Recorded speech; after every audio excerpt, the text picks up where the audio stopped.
మా మేనేజర్ వచ్చి వాళ్ళ వైఫ్ బర్త్డే వస్తుంది, గిఫ్ట్కి ఏమైనా సజెషన్స్ ఇవ్వండి అని అడిగాడు. ఇంకా మా టీం అంతా ఒక్కొక్కరు డ్రెస్, వాచ్ చాలా సజెషన్స్ ఇచ్చారు. మా మేనేజర్ ఇంకా చాలా ఉన్నాయి తన దగ్గర ఆల్రెడీ, ఏమైనా స్పెషల్గా కనిపిస్తే చెప్పండి అన్నాడు. నా కొలీగ్ వండుకొని తన ఇంట్లో చాలా పని చేస్తుంది కదా, ఇలా రోబో వాక్యూమ్స్ వచ్చాయి, గ్రౌండ్ ఫ్లోర్ ఒకటే కాదు స్టేర్స్ అండ్ ఫస్ట్ ఫ్లోర్ కూడా మొత్తం క్లీన్ చేస్తుంది, తన వర్క్ చాలా తగ్గుతుంది కదా, మంచి గిఫ్ట్ అవుతుందేమో అని అడిగాడు. నేను కూడా ఆలోచిస్తూ బాగున్నాయని విన్నాను, మంచి గిఫ్ట్ అవుతుందేమో అనుకున్నాను. నా మేనేజర్ ఒక్క నిమిషం తిరిగి, నేను అది కొంటే ఇంటికి కొంటాను ఆర్ మా ఇద్దరికి కలిపి కొంటాను కానీ తనకు అది గిఫ్ట్ ఎలా అవుతుంది అన్నాడు. ఒక్క నిమిషంకి మొత్తం స్టన్ అయ్యాను. It was so damn true.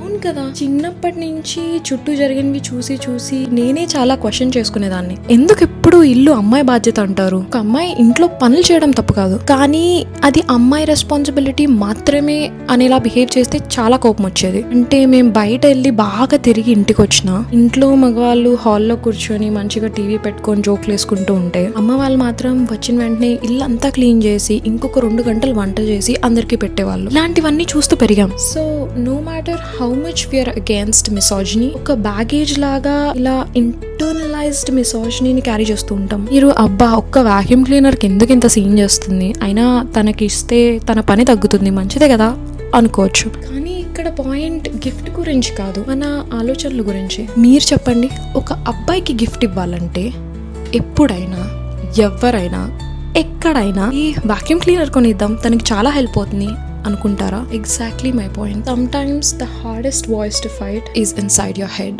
మన జనరేషన్ కొంచెం ముందు వచ్చాం, మనం ఈ ఆలోచనలు మారిస్తే మన నెక్స్ట్ జనరేషన్ ఇంకొంచెం ముందుకెళ్తుంది కదా. Okay, bye.